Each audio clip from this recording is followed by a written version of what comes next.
নিষেধাজ্ঞার 22 দিন পর আজ মধ্যরাত থেকে নদীতে মাছ শিকারের জন্য প্রস্তুতি নিচ্ছেন জেলেরা। বান্ডেল থাকলে প্রতি সেনমানিতে টাকা বাঁচবে।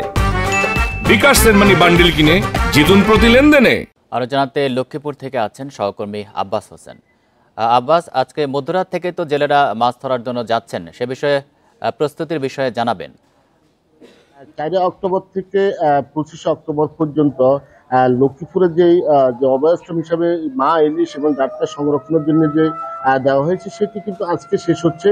তা আমরা এখন পর্যন্ত যেটা খবর পেয়েছি যে লক্ষ্মীপুরের যে এই 22 দিনের অভিযানে যে প্রায় 200-র বেশি অভিযান করা হয়েছে, মোবাইল কোর্ট পরিচালনা করা হয়েছে, 50 জন জেলেকে জেল জরিমানা করা হয়েছে এবং 15 লাখ মেট্রিক টন জাল সেটা কিন্তু তারা যে জব্দ করা হয়েছে, নৌকা জব্দ করা হয়েছে। পাশাপাশি 2 মেট্রিক টন মা ইলিশ যে জব্দ করা হয়েছে সেগুলো এতিমখানা বিতরণ করা হয়েছে, এমনকি জেলা মৎস্য বিভাগের পক্ষ থেকে জানানো হয়েছে। তবে আমরা এখন যেটা দেখেছি যে 22 দিনের নিষেধাজ্ঞার পর এইখানে যারা জেলে রয়েছেন এই জেলেরা তারা প্রস্তুতি সম্পূর্ণ করেছেন। তারা যে মধ্যরাত থেকে তারা মাছ ধরার জন্য তারা কিন্তু নদীতে নামবেন, এমনকি আমরা দেখেছি জাল, নৌকা, যে অন্য যে জিনিসপত্র রয়েছে তাদের সেগুলো তারা ঠিকঠাক করে ইতিমধ্যে তারা নদীর যে মোহনা রয়েছে অর্থাৎ ঘাটে তারা অবস্থান করছেন।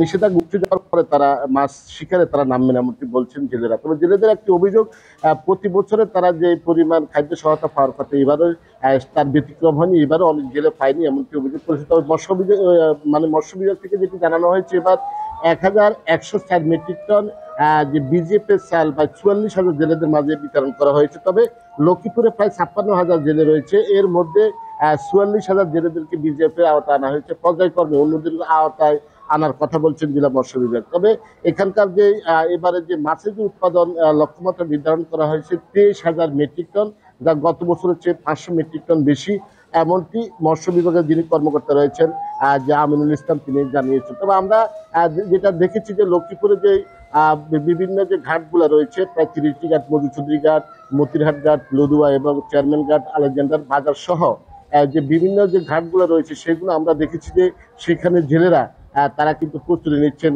ঘাটে তারা অবস্থান করছেন এবং অন্য যে মাছের যে আড়তগুলো রয়েছে তারা কিন্তু বরফ যে এতদিন বন্ধ ছিল বরফ কলগুলো সেগুলো তারা প্রস্তুতি নিচ্ছেন।